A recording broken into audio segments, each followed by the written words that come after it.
Hello cuties, welcome back to our channel.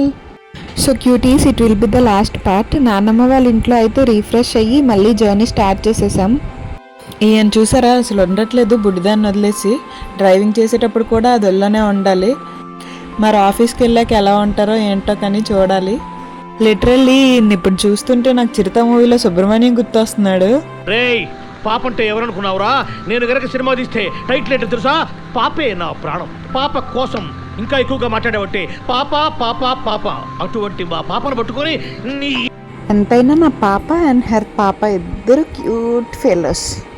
And cuties, ఇంకా మనం చూడాల్సినవి ఒక 2 టెంపుల్స్ ఉన్నాయి. అవి కూడా కవర్ చేసేసి డైరెక్ట్గా ఇంటికి వెళ్ళిపోదాం. చలో, ఫస్ట్ అయితే మనం పెద్దాపురం దగ్గరలో ఉన్న పాండవుల మెట్ట అనే ప్లేస్కి వచ్చేసాం. ఈ ప్లేస్కి నేమ్ ఎలా వచ్చిందంటే, పాండవుడు అరణ్యవాసం చేస్తున్నప్పుడు ఇక్కడ కొన్ని రోజులు నివసించారంట. ఈ కొండపైన ఒక గుహ ఉంటుంది, ఆ గుహ లోపల ఉండేవారంట. ఈ కొండపైకి రావాలంటే 2 వేస్ ఉన్నాయి. ఒకటి స్టెప్స్ వే, ఇంకోటి రోడ్ వే ఉంది. రోడ్ వే అయితే రీసెంట్గా వేశారు. స్టెప్స్ వే అయితే మొత్తం 108 స్టెప్స్ ఉంటాయి, ఎక్కి రావాలి. రోడ్ వేలో వచ్చేస్తే మీకు ఈజీ అయిపోద్ది. ఇంకా జస్ట్ ఒక 30% స్టెప్స్ ఉంటాయి ఎక్కడానికి, అంతే. ఇలా ఉంది అక్కడ వ్యూ, మీకు చూపిస్తున్నాను చూడండి. ఇది స్టెప్స్ వే అన్నమాట. ఇక్కడ చూస్తే ప్రతి మెట్టు మీద ఆ యొక్క దాతల నేమ్స్ రాశారనమాట గుర్తుగా. ఈ కొండ మీద చాలానే టెంపుల్స్ ఉన్నాయి, చిన్న చిన్నవి. స్టార్టింగ్ అయితే ఆంజనేయ స్వామి విగ్రహం ఉంది. ఈ విగ్రహం దాటి స్టెప్స్ అన్నీ ఎక్కేసి పైకి వెళ్ళిపోతే ఎంట్రీ టికెట్స్ ఉన్నది. పర్ హెడ్ 20 రూపీస్ అంట. సో టికెట్ తీసేసుకొని ఒక్కొక్క టెంపుల్కి వెళ్ళి దండం పెట్టేసుకుంటున్నాం. ఇది గాయత్రీమాత ఆలయం.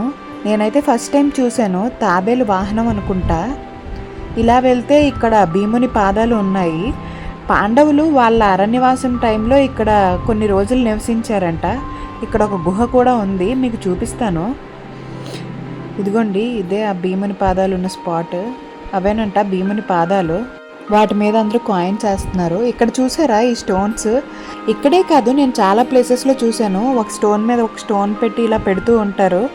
ఎన్ని స్టోన్స్ పెడితే అన్ని ఫ్లోర్స్ ఇల్లు కట్టుకుంటారనే నమ్మకం. చిన్నప్పుడు మా ఊరు దగ్గరలో ప్రతి నాగుల చవితికి కంచమ్మ కొండ అని, కంచమ్మ అనే ఒక అమ్మవారి జాతర చేసేవారు. ఎవ్రీ ఇయర్ వెళ్ళేవాళ్ళం. ఆ కొండ ఎక్కే ముందు కూడా స్టార్టింగ్ ఇలా రాళ్ళు పేర్చేవాళ్ళం. ఫస్ట్ అయితే నేను అక్కడే చూశాను, తర్వాత ఇంకా ఎక్కడ పడితే అక్కడే పెట్టేస్తున్నారు.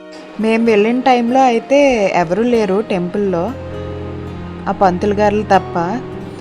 ఏదో ఎలక్ట్రిక్ వర్క్ జరుగుతుంది అనుకుంటా. ఇంకా చాలా కొత్త కొత్త గుళ్ళు కడుతున్నారు ఇక్కడ.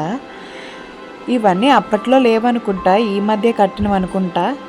ఇది చంద్రుని ఆలయం అంట. నేను ఫస్ట్ టైం చూస్తున్నాను చంద్రుని ఆలయం, ఎప్పుడూ వినలేదు కూడా.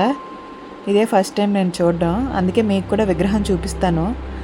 జనరల్గా నేనైతే ఎక్కడ విగ్రహాలు చూపించాలి అని అనుకోవట్లేదు. ఒక నమ్మకం ఉంటుంది, అంటే విగ్రహాలు క్యాప్చర్ చేస్తే వాటి పవర్ తగ్గిపోతుందని. నేనైతే అది నమ్ముతాను, అందుకే విగ్రహాలు మ్యాక్స్ ఎక్కడ షూట్ చేయను, ఏవో కొన్ని రేర్ ప్లేసెస్లో తప్ప. శివాలయంలోకి అయితే వచ్చేసాం. శివాలయంలో లింగంతో పాటు నటరాజస్వామి విగ్రహం కూడా ఉంది. ఆ లోపలికి కావాలంటే వెళ్ళొచ్చంట, వెళ్ళి చూడొచ్చంట. నేనైతే వెళ్ళి చూసి వచ్చాను. ఇక్కడ బయటికి రాగానే చింత చెట్టు కనిపించింది విత్ ఫుల్ ఆఫ్ చింత చిగురు. చిన్నప్పుడు అయితే మేము రోడ్ సైడ్లో ఎక్కడ చింత చెట్లు కనిపించినా వెళ్ళి ఆ చిగురు కోసేసుకొని వాటిని ఫుల్గా నలిపేసి నోటి కింద పెట్టుకునే వాళ్ళం. ఇక్కడ అదే మా ఆయన క్యాప్చర్ చేయమన్నా చూపిస్తానని. మీలో కూడా ఎవరైనా ఇలా చేసిన వారు ఉన్నారా? అయితే ప్లీజ్ డూ కామెంట్. అయినా చిన్నప్పుడు లైఫ్ బాగుంటుంది కదా, చిన్న చిన్న వాటికే ఆనందపడిపోతూ ఉంటాం. పెద్ద అయ్యాక ఇంకెంత వచ్చినా సాటిస్ఫాక్షన్ ఉండదు లైఫ్లో. ఇంకా ఏదో సాధించేయాలి, ఇంకా ఏదో చేసేయాలని తపన తప్ప. నేనైతే ఇలా తినేదాన్ని. నేనే కాదు, చిన్నప్పుడు నా ఫ్రెండ్స్ అందరూ కూడా ఇలానే తినేవారు. ఇలా వెళ్తే ఆ గృహకి ఇవే అంట. మేమైతే చెప్పులు లేకుండా వచ్చేసాం, మాకు తెలియక. మా ఆయన మాత్రం హ్యాపీగా చెప్పులేసుకొని వచ్చారు. ఇంకా మా కష్టాలు చూడాలి. ఈ రాళ్ళ మీద నడలేక చిన్న చిన్న రాళ్ళు గుచ్చేసుకుంటున్నాయి. ఈ గుహలో నివసించేటప్పుడు పాండవులు స్నానాలు చేయడానికి గోదావరికి వెళ్ళేవారంట, రాజమండ్రి గోదావరికి. ఈ గుహలోంచి డైరెక్ట్గా రాజమండ్రి గోదావరికి వే కూడా ఉందంట. కాకపోతే ఇప్పుడు ఆ రాజమండ్రి సైడ్ గుహని కప్పేసి అక్కడ ఇల్లులు కట్టేసుకున్నారంట. ఇక్కడ మా తిప్పలు చూసుకోవాలి, ఇంకా కిందను రాళ్ళు గుచ్చేస్తూ దోమలు కరిచేస్తూ మొత్తం ఇదో పెద్ద అడవిలా ఉంది. ఎక్కడ చూసినా చెట్లు రాళ్ళు ఇంకేం లేవు. ఇదేమో ద్రౌపదీదేవి చాపంట. ఇక్కడికైతే మెచ్యూర్ అవ్వని ఆడపిల్లలు తీసుకొచ్చి ఏదో పూజ చేస్తారంట. ఇలా వెళ్తే ఇక్కడైతే ఆ గుహ ఉంది. కాసేపు అయితే మా ఆయన చెప్పులు దానం చేసేసారు, నడలేకపోతున్నానంటే. నేను అలానే వెళ్ళి గుహ బయట నుంచే వీడియో తీసుకొని వచ్చేసాను. మా ఆయన లోపలికి వెళ్దామంటే నేను అసలు రాను, మీరు వెళ్ళి వచ్చేయండి అన్నాను. ఇంకా ఆయన లోపలికి వెళ్ళారు. మొత్తం గబ్బిలాలు స్మెల్ బాబోయ్. కానీ బయటకు వచ్చాక సీనరీ మాత్రం చాలా బాగుంది.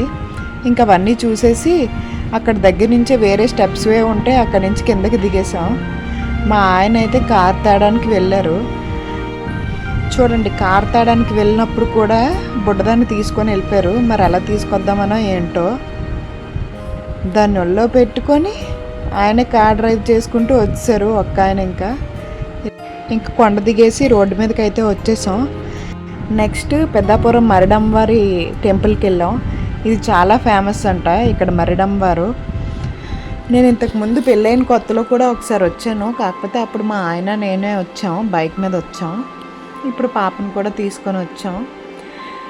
అప్పటికే చాలా టైర్డ్ అయిపోయారు ఒక్కొక్కరు. మీరు అనుకోవచ్చు, అంత టైర్డ్ అయిపోయాక ఎందుకు తిరగడం, ఇంకో రోజు వచ్చి చూసుకోవచ్చు కదా అని. ఏం చేస్తాం, యూట్యూబ్ కోసం రక్తాలు చిందిస్తున్నాం. మరి కంటెంట్ ముఖ్యం బిగులు. ఇక్కడ మా బుడ్డిదైతే అమ్మవారిని అలా చూస్తూ ఉండిపోయింది, కళ్ళు తిప్పకుండా చూస్తుంది.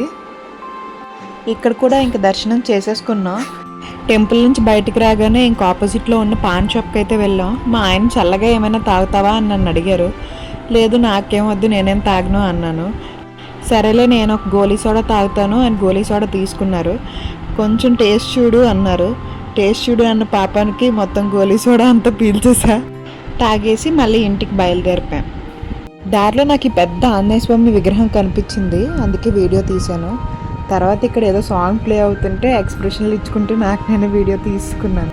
సామర్లకోటలో రోడ్ సైడ్లో ఒక లైవ్ ఫిష్ మార్కెట్ ఉంటుంది. అక్కడ కొన్ని ఫిషెస్ తీసుకున్నాం. అక్కడి నుంచి కొంచెం ముందుకు వచ్చాక ఫ్రెష్ వెజిటేబుల్స్ అండ్ చీపురు కట్టలు దొరుకుతాయి. అవన్నీ తీసేసుకొని ఇంటికైతే వచ్చేసాం. That's it cuties. Please like, share and subscribe. Love you. Bye.